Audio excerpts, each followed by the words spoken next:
प्रिय विद्यार्थियों, सुप्रभात। हिंदी की कक्षा में आपका स्वागत है और आज हम अध्ययन करेंगे 11th हिंदी MCQ 100 क्वेश्चन। तो आओ शुरू करते हैं। संचार में हम क्या प्रसारित करते हैं?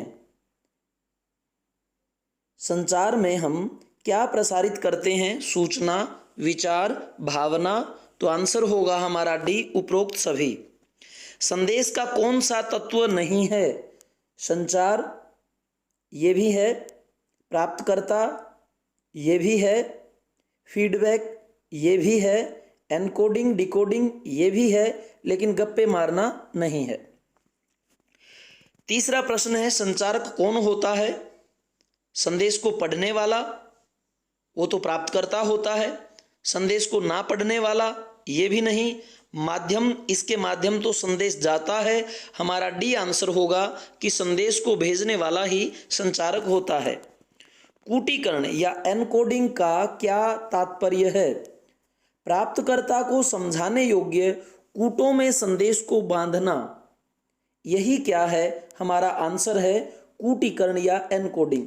अर्थात आप जिस भाषा में या जिन कूट संकेतों को चयन कर रहे हैं संदेश के लिए, वैसे ही कूट संकेत और वो भाषा प्राप्तकर्ता को भी आनी चाहिए। तो जिस भाषा में आप संदेश का चयन करते हैं उसी चीज को जो है कूटीकरण या एनकोडिंग कहा जाता है। आगे है डिकोडिंग क्या होता है? डिकोडिंग जो है सी रहेगा आंसर। संदेश को उसी रूप में समझना जिस रूप में संचारक ने भेजा है, तो वह कहलाता है डिकोडिंग। अर्थात संदेश को अंडरस्टैंड करना। और ये करता कौन है? यह प्राप्तकर्ता करता है। फीडबैक या प्रतिपुष्टि क्या है? तो सी आंसर होगा। संदेश को प्राप्त करके उसके प्रति वापस जो हम प्रतिक्रिया भेजते हैं उसी को क्या कहते हैं? फीडबैक या प्रतिपुष्टि। संचार में शोर से क्या आशय है? तो शोर का मतलब है बाधा। अगर शोर होगा तो जो है हम अपने विचार भावनाओं को अच्छी प्रकार से संचारित नहीं कर सकते। कबीर ने अपने आप को क्या कहा है? कबीर ने अपने आप को दीवाना कहा है। दीवाना का मतलब यही है कि उसने जो है अपने परमात्मा का प्रत्यक्ष रूप से साक्षात्कार कर लिया है। हमने तो एक एक करी जाना में अलंकार कौन सा है? अब हमने तो एक एक करी जाना, एक एक यहाँ आप पुनरुक्ति नहीं कह सकते। एक का अर्थ है उस परमात्मा को, और एक करी जाना, एक करके हमने जान लिया है, तो यमक अलंकार इसमें होगा। प्रथम एक का अर्थ है परमात्मा और दूसरा एक है एक संख्या। अर्थात हमने तो एक उस परमात्मा को एक करके ही जाना है। कबीरदास ने जो है एकेश्वरवाद के ऊपर जो है अपना मत प्रस्तुत किया है। आगे है, कबीरदास ने अग्नि किस में समाहित बताई? कबीरदास जी ने अग्नि काष्ठ में समाहित बताई। सी आंसर, कि जैसे लकड़ी में अग्नि रहती है उसी प्रकार से परमात्मा प्रत्येक जीव में वास करता है। परमात्मा जीव में किस तरह वास करता है? तो परमात्मा जीव लकड़ी में अग्नि की तरह वास करता है। ये सी आंसर हमारा होगा।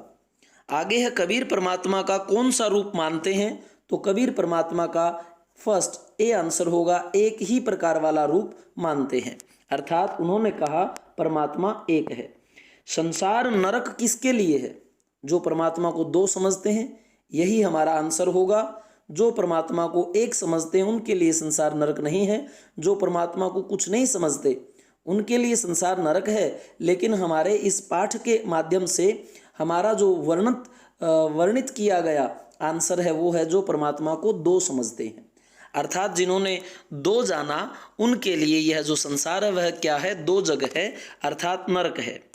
मीरा किसकी दीवानी है? तो मीरा है कृष्ण की दीवानी। D answer. मीरा ने कृष्ण के साथ कैसा या क्या संबंध बताया है? तो मीरा ने कृष्ण के साथ पति का संबंध बताया है। मीरा ने किसका विचार त्याग दिया? कृष्ण को पाने का नहीं, कृष्ण के साथ विवाह रचाने का नहीं, कुल की प्रतिष्ठा मान मर्यादा का जो ये विचार था मीरा ने त्याग दिया और वह निर्भय होकर के जो है सत्संगति करने लगी। मीरा ने किसके साथ बैठकर लोक लाज खोदी? तो चोरों के, लोगों के, बच्चों के नहीं, बी आंसर होगा संतों के साथ बैठकर मीरा ने लोक लाज खो दी। मीरा ने प्रेम की बेल को किस से सींच कर बड़ा किया? तो मीरा ने प्रेम रूपी बेल को जो है बड़ा किया आंसू से। अर्थात विरह में मीरा जितनी छटपटाई, जितनी बेचैन रही, जितना हरि को पाना चाहा, उतना ही मीरा का जो है प्रेम वह प्रबल होता गया और जो प्रेम रूपी बेल थी वो फैलती गई। मीरा की लोक लाज नष्ट होने का क्या कारण था? श्री कृष्ण को पति मानना, साधुओं के संग बैठकर भक्ति करना, सत्संग में नाचना गाना, उपरोक्त सभी।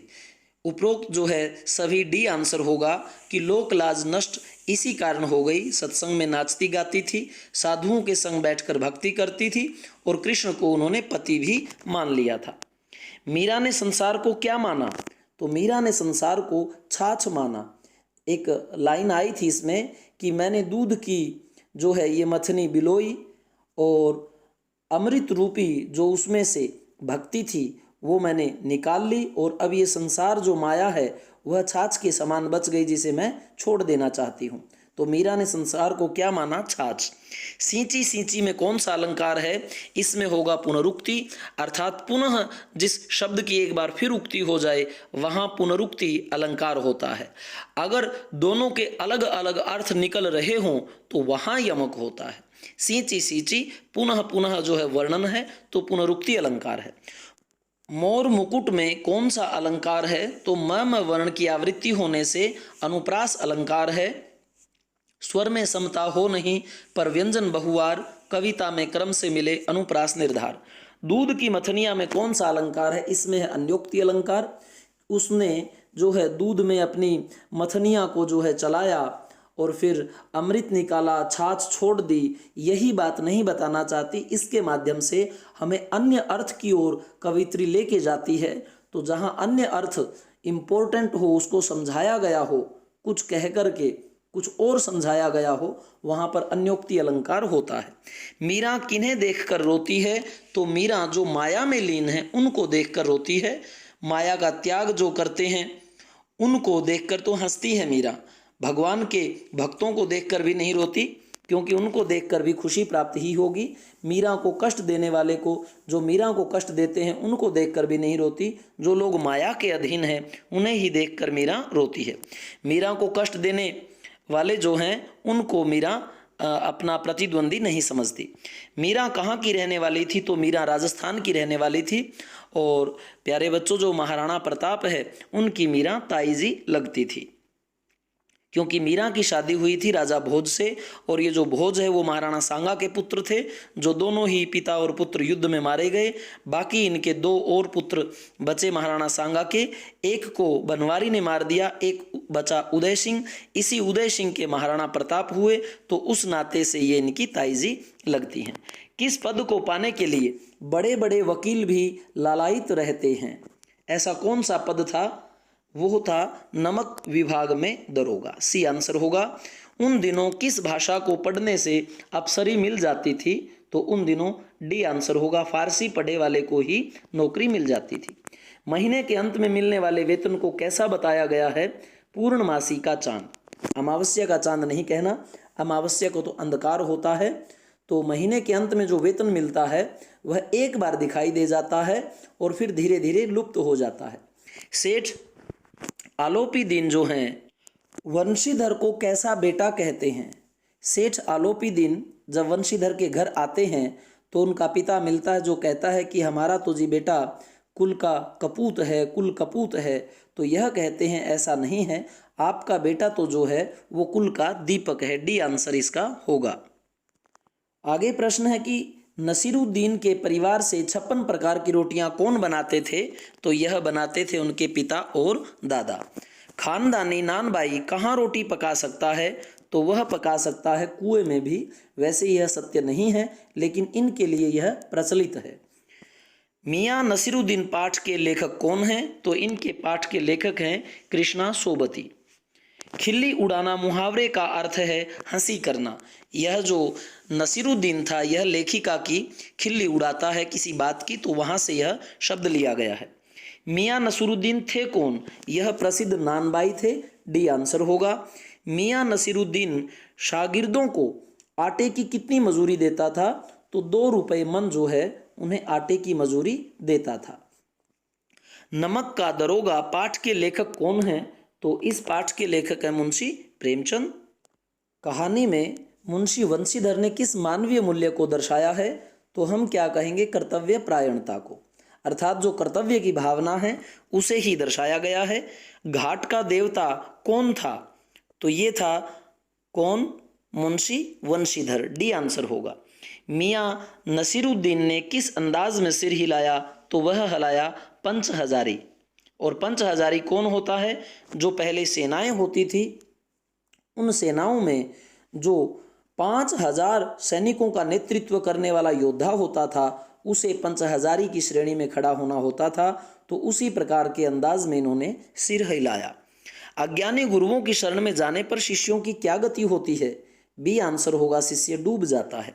कबीर की दृष्टि में ईश्वर एक है, इसके समर्थन में उन्होंने क्या तर्क दिया? उन्होंने कहा कि एक पवन है। और आंसर नहीं होंगे। कबीर ने जग को पागल क्यों कहा? इसलिए कि वह ढोंग पर विश्वास करता है, सी आंसर। कबीर ने किसको पाखंड नहीं कहा? तो कबीर ने प्रभु को एक मानना, इसको पाखंड नहीं कहा। बाकी तिलक लगाना, माला पहनना, टोपी पहनना सब पाखंड की श्रेणी में आते हैं। कबीर की दृष्टि में किन लोगों को आत्मबोध हो जाता है? तो किन को हो जाता है आत्मबोध? जो दिखावे से दूर रहते हैं। जाति पाति में जो लोग विश्वास रखते हैं उनको आत्मबोध नहीं होता, और भेदभाव जो करते हैं उनको भी नहीं होता। समाधि जो लगाते हैं उनको भी आत्मबोध नहीं होता।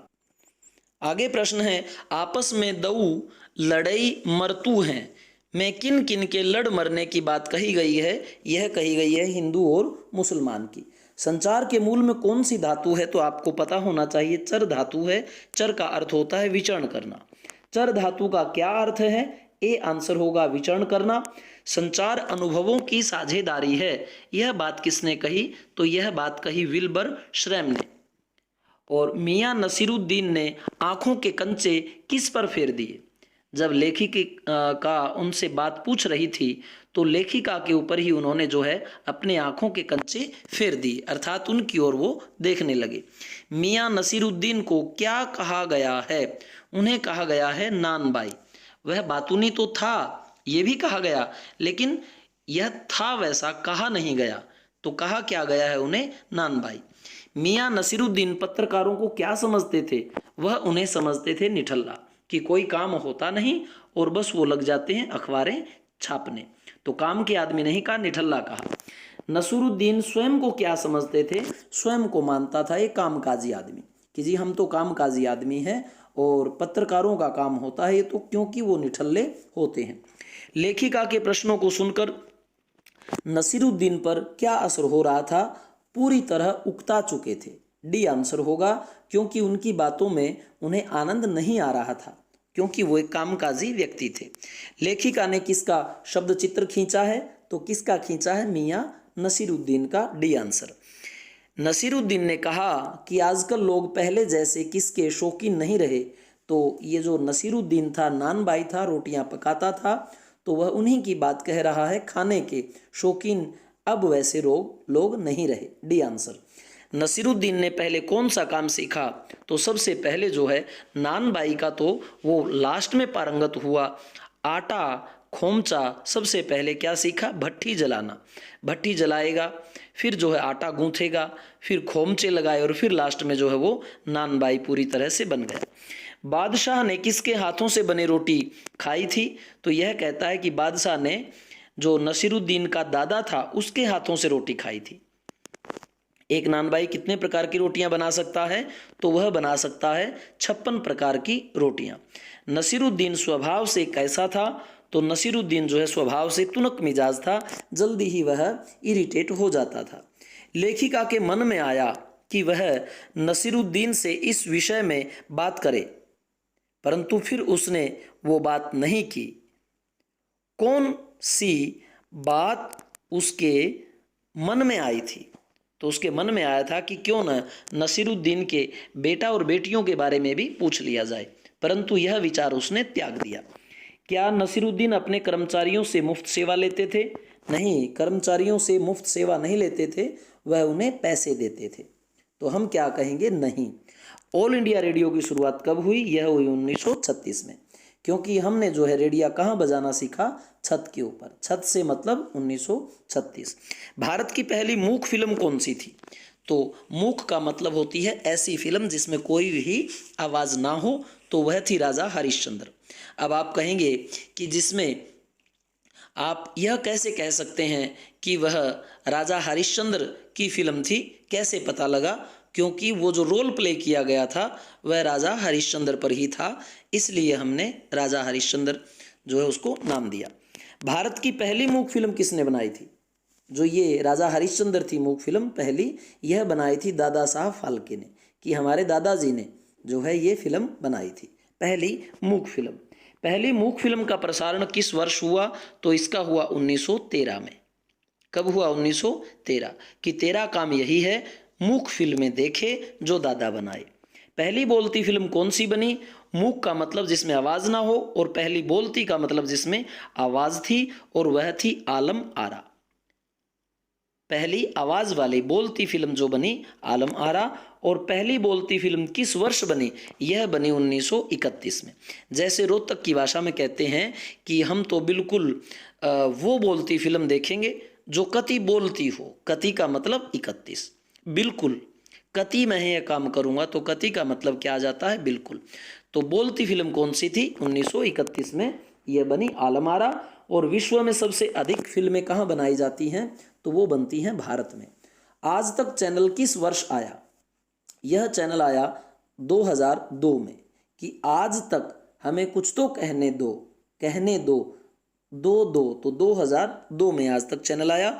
आरंभ में कितने वर्षों तक रेडियो तरंगों पर सरकार का नियंत्रण रहा? तो वह रहा 100 वर्षों तक। 100 वर्षों तक जो है ये रेडियो की तरंगों पर सरकार का ही नियंत्रण रहा। एफएम, इसका अर्थ होता है फ्रीक्वेंसी मॉड्यूलेशन। इसकी शुरुआत कब हुई? एफएम जो है वह छान को क्या कहेंगे? एक झोपड़ी जो होती है। 96 के अंक में हमने यह बात रखी कि छान यानी झोपड़ी में बैठे हुए भी लोग एफएम सुनते हैं। तो और रेडियो की पहली शुरुआत कब थी भारत में विधिवत रूप से? 1936 में। और एफएम की शुरुआत कब हुई थी? 1996 में। भारत में स्वतंत्र रूप से दूरदर्शन नामक निकाय की स्थापना कब हुई? ये टीवी वाला है कि दूर से यदि आप दर्शन करोगे तो आपको छितर लगेंगे। अर्थात 1976 में दूरदर्शन नामक निकाय की स्थापना हुई थी। ये जो प्रश्न है वो किसी भी कॉम्पिटिटिव एग्जाम में भी आते हैं। तो स्वतंत्र रूप से दूरदर्शन की कब हुई स्थापना? 1976 में। कि दूर से दर्शन करोगे तो आपको छितर लगेंगे। मुंशी वंशीधर किस नदी के पुल पर गाड़ियां रुकवाते हैं?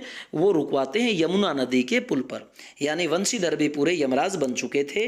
मुंशी वंशीधर ने कितने महीनों में अफसरों का मन मोह लिया? तो उन्होंने 6 महीने में ही अफसरों का मन मोह लिया। छक्के पे छक्के उन्होंने जो अच्छे कार्यों के लगाए, तो 6 महीने में।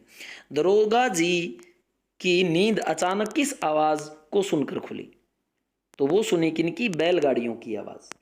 पंडित आलोपी दिन आगे फिर से आ गया। पंडित आलोपी दिन ने दरोगा जी को प्रारंभ में कितने रुपए की रिश्वत देनी चाहिए? 1000 रुपए की। और बढ़ते बढ़ते कहां तक चले गए वो? 40,000 तक। बेईमान और भ्रष्टाचारी अफसरों ने भी किन के ऊपर टीका टिप्पणी की? जो लोग भ्रष्टाचारी थे। ठीक है, ऐसे भ्रष्टाचारी अफसरों ने भी क्या किया कि आलोपी दिन को भ्रष्टाचारी कहने लगे। ऐसा होता है। वकीलों ने किन को बचाने के लिए दांव पेच चलाए? तो वो चलाए किनको? सेठ आलोपी दिन को बचाने के लिए। डिप्टी मजिस्ट्रेट ने लिखा कि वंशीधर की नमक हलाली ने किसको भ्रष्ट कर दिया है? वह कर दिया है वंशीधर की बुद्धि को। दिमाग या दिल या हाथों को नहीं, यह वंशीधर की जो बुद्धि है उसको भ्रष्ट कर दिया कि अच्छा काम करते करते इन्होंने इतने अच्छे सेठ को भी नहीं बख्शा। वंशीधर को जीवन का किस प्रकार का खेदजनक अनुभव हुआ? तो वंशीधर को कैसा अनुभव हुआ कि कोई भी सत्य के लिए समर्पित होने को तैयार नहीं है। हर व्यक्ति पाप की कमाई खाना चाहता है। आगे है, वंशीधर ने बड़ी बड़ी जो उपाधियां या ढीले लंबे चोगे सब किसके योग्य माने? उन्होंने कहा ये सब निरादर के हैं, इनमें से कोई भी आदर करने के योग्य नहीं है। तो बी आंसर होगा। कितने दिनों के बाद सेठ आलोपी दिन वंशीधर के घर पहुंचे? यह 7 दिनों के बाद उसका साथ पाने के लिए पहुंचे। 7 से 7 दिनों बाद ही उसके घर पहुंच गए। सेठ आलोपी दिन ने वंशीधर को क्या कहा कि वह उनके लिए क्या लेकर आए हैं? फलों की टोकरी, 10 CBSE का रिजल्ट, मिठाई, एक विनय। तो उन्होंने कहा मैं आपके लिए एक विनय लेकर आया हूं और आप जो है मेरे असिस्टेंट मैनेजर बन जाइए, ठीक है, पूरी जायदाद के मालिक बन जाइए। सेठ आलोपी दिन ने वंशीधर को कितने रुपए तनख्वाह पर रखने का प्रस्ताव रखा? सेठ आलोपी दिन ने वंशीधर के लिए प्रस्ताव रखा कि हम आपको 6,000 रुपये महीना तनख्वाह देंगे, अलग से बंगला देंगे, आने जाने के लिए नौकर चाकर, गाड़ी देंगे। सौभाग्य और सुअवसर ने पंडित आलोपी दिन को क्या दे दिया था? सौभाग्य और उस सुअवसर ने पंडित आलोपी दिन को वंशीधर के रूप में एक मोती दे दिया था। ये आंसर होगा। आगे है, वंशीधर ने नियुक्ति पत्र के साथ क्या किया? उन्होंने नियुक्ति पत्र के ऊपर हस्ताक्षर कर दिए। डी आंसर होगा। नमक का दरोगा कैसी कहानी है?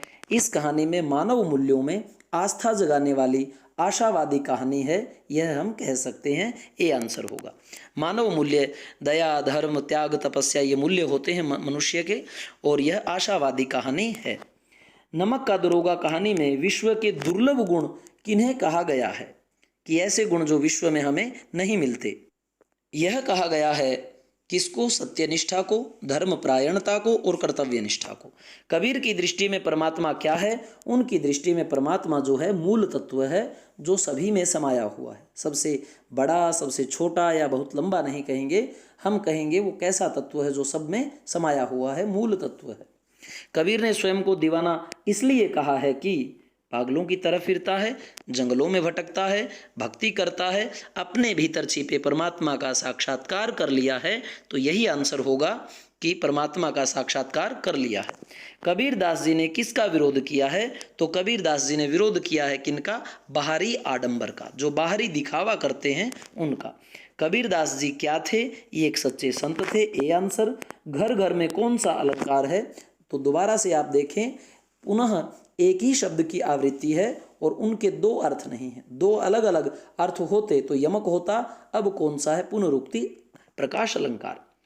राजकुल की मर्यादा को कौन नष्ट कर रहा था? यह कर रही थी मीरा। C answer. मीराबाई साधुओं के संग सत्संग कैसे करती थी? तो करती थी नाच गाकर, कहानी नहीं पढ़ती थी, ना कहानी पढ़कर सुनाती थी उन्हें, और ना यह कह सकते कि कह नहीं सकते। तो मीराबाई साधुओं के सत्संग जो है नाच गाकर करती थी। वंशीधर किस कहानी के पात्र हैं? तो वंशीधर हैं नमक का दरोगा कहानी के पात्र, यही दरोगा थे। हिंदी साहित्य में मीराबाई किस काल में आती हैं? तो वो आती हैं भक्ति काल में। पहला काल कौन सा था? आदिकाल। उसके बाद में जो है कौन सा आया? भक्ति काल। जितने भी भक्त कवि हैं वो भक्ति काल के थे। फिर रीति काल में जो है श्रृंगार की कविताएं होने लगी, और आधुनिक काल से जो है खड़ी भाषा का प्रचलन कविताओं में होने लगा। तो हमारा बी आंसर होगा। क्या संचार प्रकृति की वस्तुओं में भी होता है? हाँ, संचार जो है वो प्रकृति की वस्तुओं में भी होता है। तो हमारा ए आंसर होगा। तो इस प्रकार से आपको जो है विद्यालय में हार्ड कॉपी भी उपलब्ध करवा दी जाएगी। ये जो हैं कुछ आंसर हैं, इन्हें आप पोज करके या स्क्रीनशॉट ले सकते हो। अगर कहीं आपको दिक्कत है तो इनका मिलान आप कर सकते हो। तो इस चैनल को जो है आप सब्सक्राइब भी करें, और जैसा आपको लगा लाइक आप उसमें अपना कमेंट भी लिख सकते हैं, शेयर करें, और नोटिफिकेशन जो बेल आइकन है वह दबा दें, ताकि भविष्य की जो वीडियो है वो आपके पास स्वतः पहुंचने लग जाए। जय हिंद, जय भारत।